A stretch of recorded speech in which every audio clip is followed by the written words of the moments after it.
بسم اللہ الرحمن الرحیم ایاک نعبد و ایاک نستعین۔ میرے پاکستانیوں، آج میں نے آپ سے 3-4 باتیں کرنی ہیں، لیکن میں سب سے پہلے جو اپنی بات کا آغاز کرنا چاہتا ہوں وہ میں نے جس چیز کے اوپر فیصلہ کیا ہے کہ نیب چیئرمین کے اوپر میں 15 ارب روپے کا آج ہرجانہ اس کے اوپر ڈال رہا ہوں اپنے وکیل کے ذریعے۔ میں نے اس کو لیگل نوٹس بھجوایا اور میں آپ کو صرف موٹی موٹی بات بتانا چاہتا ہوں کہ میں نے یہ کیوں کیا ہے۔ اس آدمی نے سب کچھ بدنیتی پہ کیا۔ اس نے میرے فنڈامنٹل رائٹس، میرے جو بنیادی حقوق جو میرا آئین دیتا ہے، اس کی خلاف ورزی کی۔ اس نے نیب کے قانون توڑے مجھے پکڑنے میں، اور اس صرف ہرجانہ نہیں کر رہا، میں اس کو کمپلینٹ کروں گا سپریم جوڈیشل کاؤنسل میں اس کا۔ میں صرف آپ کو موٹی موٹی چیزیں بتاتا ہوں کہ اس نے کیا کیا ہے۔ 28 اپریل کو، ذرا یہ غور سے سننا ہے، 28 اپریل کو فیصلہ ہوتا ہے کہ میرے اوپر یہ جو انکوائری کر رہے تھے اس کو انویسٹیگیشن میں تبدیل کرنا ہے۔ آپ سب کے لیے سمجھنا یہ ہے کہ جب انکوائری سے انویسٹیگیشن میں تبدیل ہوتی ہے تو پہلے میرے سے پوچھا جاتا ہے کہ مجھے انکوائری رپورٹ دکھائی جاتی ہے کہ میرے خلاف کمپلینٹ ہے کیا اور یہ کیوں تبدیل کیا جا رہا ہے انویسٹیگیشن کے اوپر۔ مجھے کوئی اس کا علم نہیں ہوتا، بلکہ 30 اپریل کو اس کے 2 دن بعد اخبار میں رپورٹ آتی ہے، کسی اخبار میں لکھا ہوتا ہے کہ جی انکوائری انویسٹیگیشن سے گئی۔ میرے وکیل نے فوری طور پہ اسلام آباد ہائی کورٹ کہا کہ جی کیا، ہمیں تو پتہ ہی نہیں ہے اس کا۔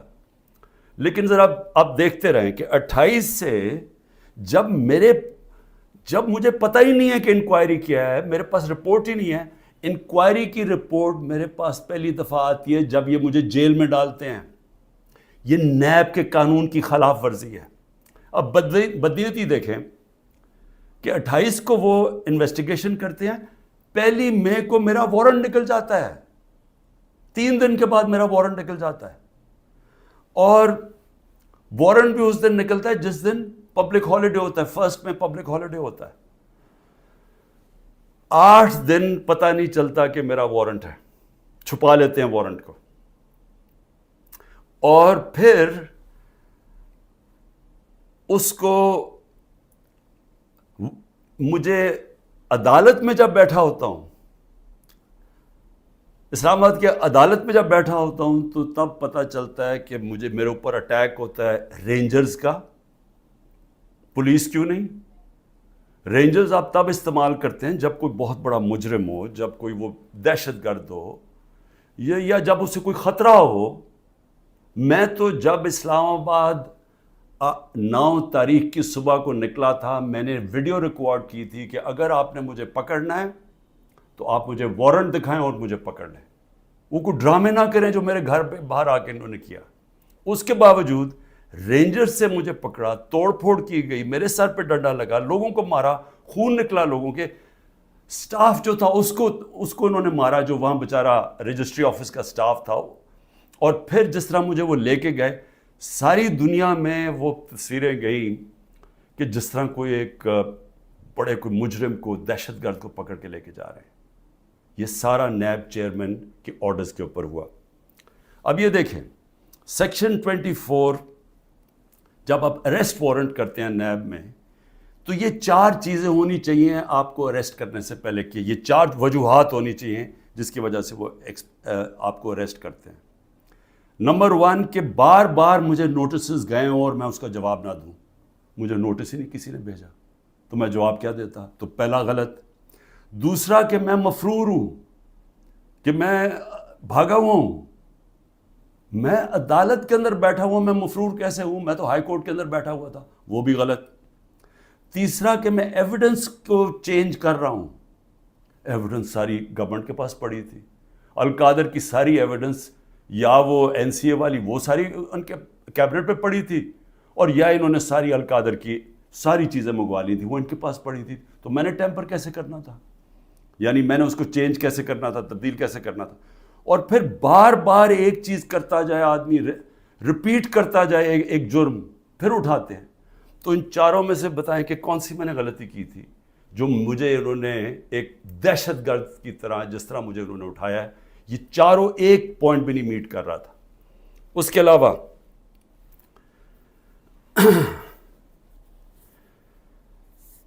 جس طرح انہوں نے مجھے اٹھایا، میں اس لیے ہرجانہ کر رہا ہوں کہ انہوں نے ساری دنیا میں خبر گئی کہ عمران خان کو کرپشن کیس پہ اٹھا لیا۔ اب یہ یاد رکھیں کہ شوکت خانم کے لیے اور نمل یونیورسٹی کے لیے میرے نام پہ، میری کریڈیبلٹی پہ 10 ارب روپیہ ہر سال اکٹھا ہوتا ہے، اور اس کے علاوہ جو کراچی کا ہسپتال بن رہا ہے وہ 30 ارب کا ہے، یہ تیسرا ہسپتال ہے، اور پھر نمل یونیورسٹی کی ایکسپینشن ہو رہی ہے، اس کے لیے پیسہ اکٹھا کر رہا ہوں۔ تو ایک آدمی کی جب ساری دنیا میں آپ نے اس طرح غیر قانونی طور پہ کیا تو ساری دنیا میں پیغام کیا گیا کہ عمران خان کسی کرپشن میں ملوث ہے، اور اس کی وجہ سے متاثر ہو سکتی ہیں یہ اربوں روپے کے جو میں ہر سال پیسے اکٹھے کرتا ہوں۔ اس لیے میں نے اس کے اوپر ہرجانہ کیا، اور اسی لیے میں صرف یہاں نہیں، میں سپریم جوڈیشل کاؤنسل میں اس کی کمپلینٹ کروں گا۔ یہ بدنیتی کے اوپر ہوا، یہ چھپا کے انہوں نے کیا، یہ پہلے سے پلان تھا، یہ انہوں نے مجھے ذلیل کرنے کے لیے کیا ساری دنیا کے سامنے۔ آرام سے بھی اٹھا لیتے، پولیس آ کے مجھے پکڑ کے لے جاتی، وارنٹ دکھاتی، میرے پاس کون سی وہاں کوئی فوج تھی یا لوگ تھے؟ تو آخر میں اس چیز کے اوپر میں صرف یہ کہنا چاہتا ہوں کہ یہاں سے پری پلان بنا ہوا ہے کہ کسی نہ کسی طرح عمران خان کو پکڑ کے تو جیل میں ڈالو، تو راستے سے ہٹا دو۔ یہ پوری تیاری ہے، 150 کیسز ہیں، اور اب یہ حالات ہیں کہ اتنا پریشر ڈالا ہوا ہے انہوں نے کہ میرے وکیل گھبرانا شروع ہو گئے ہیں۔ پہلے تو انہوں نے سارے کارکن پکڑ لیے ہمارے، اور میں خاص طور پہ وہ 10,000 کارکنوں کے اوپر آج بھی میں اپیل کرتا ہوں، ساری ہیومن رائٹس آرگنائزیشن کو میں اپیل کرتا ہوں کہ اتنا بڑا ظلم ہے کہ ان کو جیلوں میں بند کیا ہوا ہے، ان کو دہشت گردی کے اوپر رکھا ہوا ہے، اس کے لیے ایک شناخت پریڈ ہوتی ہے، اس کے لیے لازمی ہوتا ہے کہ آپ ان کو پروڈیوس کریں۔ وہ کہتے جی ہمارے پاس عملہ ہی نہیں ہے، وہ شناخت پریڈ ہوتی ہے، اس کے اوپر لے کے ہی نہیں آتی پولیس۔ ججز آرڈر کرتے ہیں وہ لے کے نہیں آتے، ججز کے آرڈرز وائلیٹ کرتے ہیں، اور پھر کئیوں کو اٹھایا ہوا ان کو پریزنٹ ہی نہیں کر رہے کیونکہ اوپر کیس ہی نہیں لگا رہے تاکہ ان کو عدالت بھی نہ لے جانا پڑے۔ لوگوں کو بند کیا ہوا ہے چھوٹے کمروں میں، گندے حالات ہیں اس کے اندر، کئیوں کے اوپر تشدد کیا جا رہا ہے۔ میں سارے پاکستان کے اندر، دیکھیں میں اس وقت سب پاکستانیوں سے اپیل کرتا ہوں کہ یہ جو ہو رہا ہے یہ یاد رکھیں کہ یہ ملک کو ادھر دھکیلا جا رہا ہے، وہ اس ملک کے اندر نفرتیں پیدا کی جا رہی ہیں، ایسی نفرتیں پھٹتی ہیں ملک میں۔ جب تک ایک پولیٹیکل پارٹی منظم رہتی ہے، ہم کوئی کسی قسم کا ہم نے آج تک 27 سال میں انتشار نہیں کیا۔ 9 مئی کو میں پھر سے رپیٹ کرتا ہوں کہ سب کنڈیم کرتے ہیں، سارے، کوئی پاکستانی نہیں ہے جو وہ سمجھتا ہے کہ جو جلانا کیا، جو آرسن کی گئی، جو بلڈنگ جلائی گئی، یہ خاص طور پہ یہ جو کور کمانڈر کا گھر، سب اس کی مذمت کرتے ہیں۔ لیکن کیا کوئی تحقیقات انڈیپینڈنٹ نہیں ہونی چاہیے؟ اور کیا کوئی یہ نہیں کوئی آج تک کسی سے پوچھا کہ جو 25 لوگوں کو ڈائریکٹ گولیاں ماری گئی تھیں، نہتے لوگوں کو، کیا ان کو کوئی والی وارث نہیں ہے؟ کوئی پوچھے گا نہیں کہ انہوں نے کیا غلطی کی تھی؟ سب نہتے تھے، سب جو مارے گئے ہیں۔ یہ حالات ہیں آپ کے اتنا خوف پیدا کر دیا ہے کہ وہ لوگ سامنے ہی نہیں آ رہے۔ ہم لوگوں کو جب کہتے ہیں کہ ہم نے آپ کو کمپنسیٹ کریں گے، ان کی فیملیز کو، کوئی غریب لوگ تھے، ایک بیچارہ سارا گھر سنبھالتا تھا، اس کو گولی مار دی، وہ اتنے ڈرے ہوئے ہیں ان کے گھر والے لوگ کہ وہ سامنے ہی نہیں آ رہے۔ اب ایسی فضا پیدا کی ہوئی ہے، چھپے ہوئے ہیں، لوگ کہتے ہیں کہ ہم نے سامنے نہیں آنا۔ اور کارکنوں کا یہ حال ہے کہ ہمیں پتہ ہی نہیں پوری طرح چل رہا کہ کتنے کارکن اندر ہیں، کتنے جیلوں میں، کیونکہ وہ چھپے ہوئے ہیں۔ ہمیں یہی نہیں پتہ چل رہا کہ اصل میں کتنے لوگوں کو اس دن گولیاں لگی تھیں، کیونکہ ہمارے کارکن باہر ہوں گے تو بتائیں گے کیا، باقی یا چھپے ہوئے ہیں یا وہ جیل میں ہیں، اور جیل میں برے حالات کے اندر رکھا گیا۔ تو میں اس لیے نون لیگ کو بھی آج ایک بات کہنا چاہتا ہوں، اور پیپلز پارٹی کا بھی اور پی ڈی ایم کی پارٹیز کا بھی. دیکھیں یہ جو ہو رہا ہے نا, یہ یاد رکھیں کہ میں اس ملک کی اسٹیبلشمنٹ کو 27 سال سے میرا واسطہ پڑا ہے. آپ کو پتہ بھی نہیں چلے گا جب یہ بند کمرے میں پلان اے سے پلان بی پہ جائیں گے, آپ کو پتہ بھی نہیں چلے گا. تو جو آج آپ چپ کر کے یہ دیکھ رہے ہیں, یہ ظلم جو ہو رہا ہے, یہ آپ یہ سمجھ جائیں کہ یہ جب چینج ہوگا, کیونکہ چینج ہونا ہے, کیونکہ گورنمنٹ تو فیل ہو گئی ہے, اکانومی گر گئی ہے. آج جو ڈالر جس مارکیٹ کے اندر اوپن مارکیٹ میں 314 روپے کا ڈالر نہیں مل رہا, کیوں نہیں مل رہا؟ کیونکہ کسی کو سب کو اعتماد ہی اٹھ گیا اکانومی سے.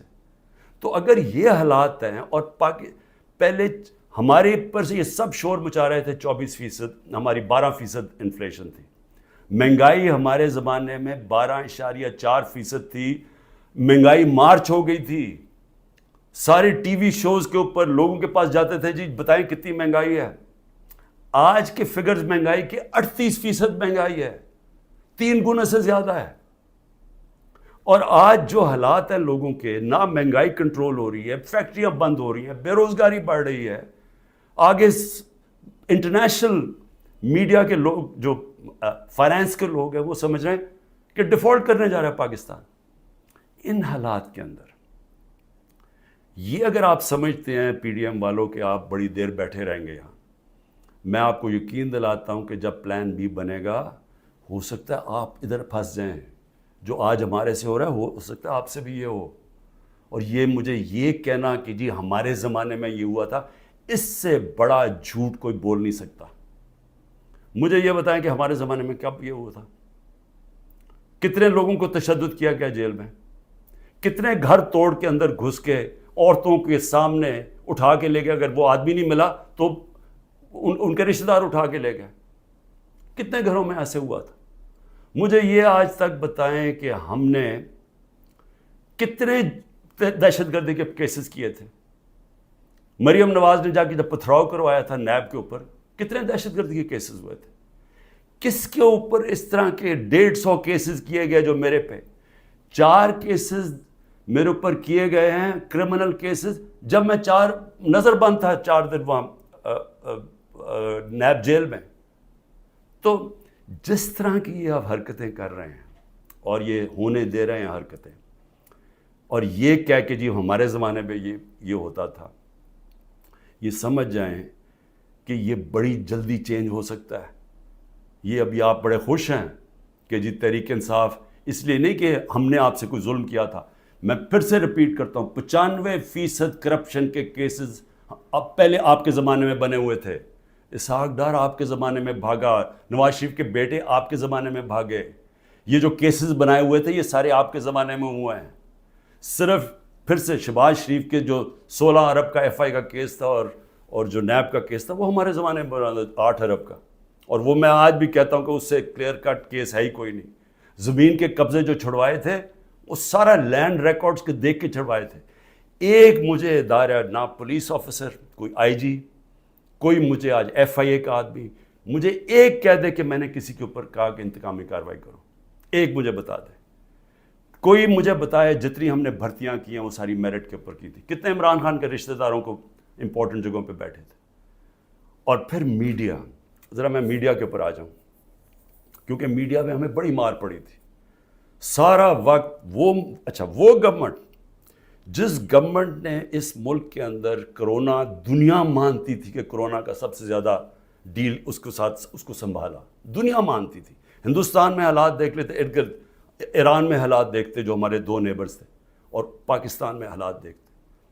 اپنے ملک کو جس طرح ہم نے نکالا ہے اور بڑی رسک لے کے, تو میں آج یہ سوال پوچھتا ہوں کہ ہمارے طرف اخبار اٹھا کے دیکھ لیں جو ہماری مٹی پلیت کی گئی ہے میڈیا میں. اور ایک کیس ڈال دیجیے رانا ثناء اللہ کے اوپر, وہ ڈرگز کا کیس تھا. رانا ثناء اللہ کا اے این ایف نے کیس کیا تھا, جن کے اوپر ایک میجر جنرل صاحب بیٹھے ہوئے تھے. اور ہم نے کیبنٹ میں جب رانا ثناء اللہ کا کیس آیا, کیبنٹ میں پریزنٹیشن مانگی اس سے کہ کہیں غلط کیس تو نہیں کر دیا. اور انہوں نے ایک فریم بائی فریم بتایا کہ یہ کیسے یہ رانا ثناء اللہ پکڑا گیا تھا منشیات میں نے تو کسی کو نہیں کہا، نہ میری کیبنٹ نے کسی کو کہا. تو اس لیے یہ کہنا کہ آپ کے زمانے میں بھی کچھ تھا، ہمارے زمانے میں کچھ نہیں تھا. اور میں آج آپ کو آگے بھی بتا دوں کہ الیکشن جب ہوں گے، یہ میری آج پیشن گوئی مان لیں، جو مرضی کر لیں آپ، جتنا تحریک انصاف نے انشاءاللہ. تو جب ہم آئیں گے، میں آج آپ کو انشاءاللہ ہم جب آئیں گے، میں آپ کو ابھی بھی یہ کہتا ہوں، میرے سے جو کیا ہے میں تو ان کو معاف کر دوں گا. مجھے قتل کرنے کی جنہوں نے کوشش کی میں معاف کر دوں گا، کیونکہ میں جو امتی ہوں وہ نبی صلی اللہ علیہ وسلم کا ہوں، اور انہوں نے اپنی ذات کے اوپر ہمیشہ معاف کر دیتے تھے. تو میری ذات کے اوپر جو بھی چیز ہے میں معاف کر دوں گا. جو میرے گھر میں ہوا، میری بیوی اکیلی گھر میں، جس طرح گھر میرا توڑا گیا باہر سے، جس طرح اٹھا کے لے گئے، مارا لوگوں کو میرے گھر میں آ کے، میرے گھر کے اوپر جو حملے کیے گئے، جب میں تو معاف کر دوں گا. لیکن مجھے بتائیں کہ جن لوگوں کے اوپر اس وقت تشدد ہوا ہے اور ہو رہا ہے، وہ جب نکلیں گے، یا جو اعظم سواتی سے ہوا، یا جو شہباز گل سے ہوا، تو کیا وہ معاف کریں گے؟ کیا یہ جو عمران ریاض کو اٹھایا، یا جو ارشد شریف، یہ جس طرح اس کی کیا فیملی معاف کرے گی؟ کیا یہ جو ورکرز جب نکلیں گے جن کو جانوروں کی طرح رکھا گیا ہے، کیا ان کو پتہ ہے کون کون سے؟ اور پولیس والوں نے زیادہ تر اچھا برتاؤ، ان کی بری رپورٹس نہیں ہیں، نامعلوم افراد نے زیادہ ظلم کیا، لیکن کئی گلو بٹ جو انہوں نے شامل کیے، کیا ان کو معاف کر دیں گے؟ جنہوں نے 25 مئی کو کیا، ہم نے چپ کر کے بیٹھ گئے، ہم نے کسی کو سزا ہی نہیں دی جب 25 مئی کو انہوں نے ظلم کیا تھا. تو کیا اب ہم معاف کر دیں گے؟ یہ جو ورکر جب نکلیں گے وہ ڈیمانڈ نہیں کریں گے کہ جن سے ظلم کیا گیا؟ تو اتنے انتہا پہ جو آپ لے کے جا رہے ہیں، یہ یاد رکھیں کہ کہیں پلان بی بن گیا تو آپ اسی جگہ پہ پھنس جائیں گے. اور میری میڈیا سے میں پھر میڈیا سے پوچھتا ہوں کہ اب تو انہوں نے مکمل طور پہ عمران خان کا نام ہی اب نہیں لے سکتے اب ٹی وی چینلز پہ، یہ اب نئی چیز ہے. اگر عمران خان کا ٹی وی چینلز پہ نام نہیں لے سکتے تو اب میں سوچ رہا ہوں کہ ٹی وی چینلز پہ گفتگو کیا ہوگی شام کو. میں اور بھی سوچ رہا ہوں کہ اس کا مطلب مریم نواز کی تو اب تقریریں دکھائی نہیں سکیں گے، کیونکہ اس کی تقریر ہی ختم ہو جائے گی اگر اس میں عمران خان کا نام نہ ہوا. یعنی اس طرح سے کیا ملک میں کیا لوگ اتنے بیوقوف ہیں کہ اگر آپ یہ نہیں کریں گے تو اس سے وہ بھول جائیں گے لوگ P T I Imran Khan کو. میں پھر سے آپ سے کہتا ہوں کہ یہ جو لوگوں سے کیا جا رہا ہے، ہمارے لوگوں سے جو میرے سے کیا جا رہا ہے، میں اپنا اس لیے نہیں زیادہ بات کرتا کہ ٹھیک ہے میں تو تیار ہوں ہر چیز کے لیے. پہلے تو رانا ثناء اللہ کہتا ہے کہ عمران خان کی جان کو شدید خطرہ ہے، ٹی وی پہ جا کے کہتا ہے. پھر میرا جو انچارج تھا کرنل عاصم یہاں کا سیکیورٹی کا، وہ غائب ہو جاتا ہے. جو گاڑیاں جو پروٹیکشن دینے والی جو بلٹ پروف ہیں، وہ سوائے ایک کے باقی ساری وہ 3 جو گاڑیاں تھیں وہ غائب ہو جاتی ہیں، ان کو پکڑ کے امپاؤنڈ کر لیتے ہیں. پھر ارد گرد اس وقت جو ہمارے قریب تھا اس کے پر وارنٹ نکال دیے. تو یہاں خالی پڑا ہوں، میں اکیلا بیٹھا ہوں، 2-3 ہمارے پاس لوگ رہ گئے. اور پھر آتے ہوئے اب لوگ ڈرتے ہیں کیونکہ اگر کوئی یہاں آئے گا تو ان کو ڈر ہے کہ باہر کوئی انفارمنٹس پکڑے جائیں گے، تو وہ بھی آئسولیٹڈ ہوں، وکیل صرف آ سکتے ہیں. لیکن میرا سوال یہ ہے کہ کیا اس سے میں پیچھے ہٹ جاؤں گا؟ اور پھر جو حربے استعمال کیے گئے، مجھے بڑا افسوس ہوا کہ رات میری بھانجی کا خامد، جس کا کوئی تحریک انصاف سے تعلق نہیں ہے، اس کا جو باپ اور فیملی وہ ساری نون لیگ میں ہے، اس کو کل رات اٹھا کے لے گئے. تو ایک بہن کے گھر میں چھاپے مارے ہیں انہوں نے گھر جا کے. تو یہ جو ساری حرکتیں ہیں، کیا اس سے عمران خان پیچھے ہٹ جائے گا؟ اور پھر میں نے ایک کمیٹی بنائی جس میں پرویز خٹک اور اسد کیسر تھے. ان کو دعوت ملی جی کہ ہاں اسٹیبلشمنٹ سے کیا ہے ہمارے سے بات چیت کریں. وہ ادھر جاتے ہیں، ادھر ان کو سیف ہاؤس میں بٹھا لیتے ہیں. وہ بھی جب تک مجھے خبر آ رہی ہے ابھی وہ سیف ہاؤس میں بیٹھے ہوئے ہیں. انہیں کہہ رہے ہیں کہ تب آپ کو ہم چھوڑیں گے جب آپ یہ کہیں گے کہ ہم تحریک انصاف سے ہم اس کو چھوڑیں، تحریک انصاف اور عمران خان کو. تو اصل میں یہ جب آپ یہ حرکت یہ جو کر رہے ہیں، کیا آپ کو سمجھ ہے کہ آپ لوگوں سے کیا پوچھ رہے ہیں جب آپ کہتے ہیں کہ آپ تحریک انصاف سے علیحدہ ہو رہے ہیں؟ کیا اندازہ ہے کہ یہ کیا رہے ہیں آپ یہ کہہ رہے ہیں کہ آپ پالیٹکس چھوڑ دیں، کیونکہ جس وقت جو اس وقت تحریک انصاف کو چھوڑے گا، یہ میں آج آپ کو رائٹنگ میں دے رہا ہوں کہ اس کو لوگوں نے ووٹ نہیں ڈالنی. تو جو ہمارے سارے لوگ اتنی مشکلوں کے باوجود ہمارے ساتھ کھڑے ہیں، نظریاتی طور پہ بھی کھڑے ہیں، وہ جو ظلم ہو رہا ہے اس کے اوپر بھی وہ لوگ کھڑے ہو گئے کہ ہم نہیں جاتے. لیکن ان سب کو یہ بھی پتہ ہے کہ جو چھوڑے گا اس کی اس وقت پالیٹکس ختم ہو جائے گی.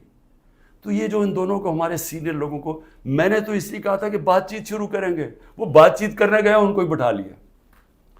تو اس کا مطلب کہ بات چیت نہیں کرنا چاہتے. اس کا مطلب یہ کہ یہاں فیصلہ ہوا ہے بند کمروں میں کہ پارٹی کو ختم کرنا ہے، عمران خان کو اکیلا کر دینا.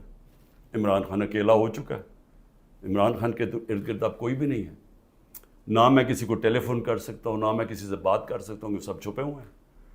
یا جو میری سینئر لیڈرشپ ہے ان سے مشاورت نہیں کرتے، وہ سارے جیل میں ہیں، یا انہوں نے کہا کہ ہم جی پیچھے ہٹ رہے ہیں، ہم پالیٹکس سے پیچھے ہٹے. تو کیا میں سوال یہ پوچھتا ہوں کہ چلیں عمران خان کو تو آپ نے آئسولیٹ کر دیا، کیا یہ پاکستان میں اس کی بہتری ہو رہی ہے؟ یہ ہمارا ملک کے لیے بہتر ہے؟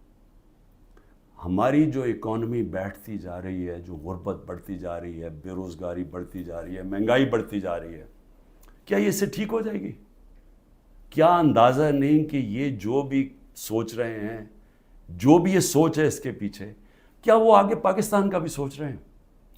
ایک پارٹی جو ملک کی فیڈرل پارٹی ہے، جو اس وقت سارے صوبوں کے اندر ہے اور سب کو اکٹھا رکھ سکتی ہے، جب اس پارٹی کو توڑنے کی کوشش کی جا رہی ہے اور اس کے لیڈر کو ختم کرنے کی کوشش کی جا رہی ہے، کیا یہ پاکستان میں اس کی بہتری ہے؟ ہمارے ملک کی بہتری ہے اس میں؟ کیا ہم یہ نہیں سمجھتے کہ کوئی اسٹیبلشمنٹ آج تک ملک کو اکٹھا نہیں رکھ سکی، جو ہماری طرح کا ملک ہو، جدھر مختلف صوبے ہوں، مختلف زبانیں ہوں؟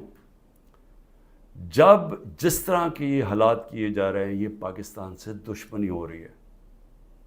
کیا عمران خان کو اب غدار کہہ کے وہ مان جائے گی؟ لوگ غدار قوم مان جائے گی؟ کیا اندازہ نہیں ہے کہ پبلک اوپینین ہوتا کیا ہے؟ میں گراؤنڈ پہ، میں نے 27 سال گراؤنڈ سے پارٹی بنائی ہے. میں نے کبھی کسی کو ڈیڈی کہہ کے کسی کی ڈکٹیٹر کی کیبنٹ میں نہیں بیٹھا 8 سال پہلے اور پھر پالیٹکس میں آیا، یا میں کسی کی چھت کے اوپر سریے لگاتے لگاتے میں چیف منسٹر نہیں بنا. میں نے زیرو سے پارٹی شروع کر کے یہاں پہنچا. میں پبلک اوپینین کو جانتا ہوں. جس نے پبلک اوپینین کے اوپر آیا پاور میں، وہ جانتا ہے، وہ سمجھتا ہے. میں اس لیے آپ کو کہہ رہا ہوں کہ یہ جو آپ کر رہے ہیں، اس سے پارٹی کمزور نہیں، پارٹی طاقتور ہو رہی ہے، کیونکہ پبلک جڑتی جا رہی ہے اس کے ساتھ. اور لیکن کمزور پاکستان ہو رہا ہے، ہمارے ملک کو کمزور کیا جا رہا ہے. ہماری معیشت جب کمزور ہوتی ہے تو سارا ملک کمزور ہو جاتا ہے. اور سب سے بڑی بات کہ پالیٹکس کو فریگمنٹ کیا جا رہا ہے. جو پلان مجھے نظر آ رہا ہے وہ یہ ہے کہ ہر پارٹی کو چھوٹی چھوٹی ان کے ووٹیں دے دیں، اور پھر وہ ساروں کو اکٹھا کر کے جب آپ بٹھائیں گے تو سمجھیں گے کہ وہ کمزور قسم کی حکومت ہوگی جو کنٹرول ہو سکتی ہے پیچھے سے. تو یہ تو ملک کی تباہی ہے. ملک کی اس وقت ریکوائرمنٹ ہے، جو معاشی تباہی مچ چکی ہے ملک میں، جو ملک جدھر جا کے کھڑا ہو گیا. آپ کو تو وہ ایک گورنمنٹ چاہیے جس کو پبلک، جس کے پیچھے کھڑے ہو، پبلک کا مینڈیٹ ہو جس کے پیچھے، جو کہ پھر ملک کو اکٹھا بھی کر سکے اور مشکل فیصلے کر سکے. اور مشکل فیصلے کیا ہوتے ہیں؟ ملک کو ری اسٹرکچر کر سکے، گورننس سسٹم ٹھیک کر سکے، رول آف لا لے کے آئے پاکستان میں، وہ انویسٹمنٹ کی انوائرمنٹ بنائے تاکہ انویسٹمنٹ تو آنی شروع ہو. اور تو چھوڑے بیرون ملک پاکستانی سب سے بڑا اثاثہ ہے. جس وقت ہم نے ملک میں قانون کی حکمرانی کی، ان کی انویسٹمنٹ آ جائے گی. لیکن یہ تو اس کو دوسری طرف جا رہے ہیں. اس پہ تو پاکستان میں امید ہی ختم کرتے جا رہے ہیں. اور میں آخر اپنی بات ختم کرتا ہوں اپنے ورکرز کے لیے. کہتے ہیں کہ جتنے بھی میرے ورکرز ہیں، وہ جس طرح بھی میری ان تک آواز جائے. مجھے پتہ مشکل ہے وقت، چن کے ہر تھانے کو حکم دیا گیا کہ پی ٹی آئی کا کوئی کارکن ہے تو اس کو پکڑو یا اس کو دباؤ یا اسے کہو اپنی وہ کہے کہ جناب میں آج پاکستانی فوج کے ساتھ کھڑا ہوں اور میں تحریک انصاف چھوڑ رہا ہوں. ہم سارے پاکستانی فوج کے، میں بار بار کہ ہم سب فوج کے ساتھ کھڑے، کون نہیں کھڑا ہوگا اپنی فوج کے ساتھ جس نے آپ کی ملک کی حفاظت کرنی ہے. لیکن یہ ایک آڑ لے کے کہ جی وہ 9 مئی کو تحریک انصاف کو ایک بالکل ایک اس کے اوپر پورا کریک ڈاؤن کر دو اس کا بہانے میں، تو میں اپنے سارے کارکنوں کے صبر کریں، مشکل وقت ہے، آپ کے لیے مشکل وقت ہے، میرے لیے سب سے زیادہ مشکل وقت ہے. مشکل وقت کیوں ہے؟ کیونکہ سارا دباؤ انہوں نے میرے پر ڈالا ہوا ہے.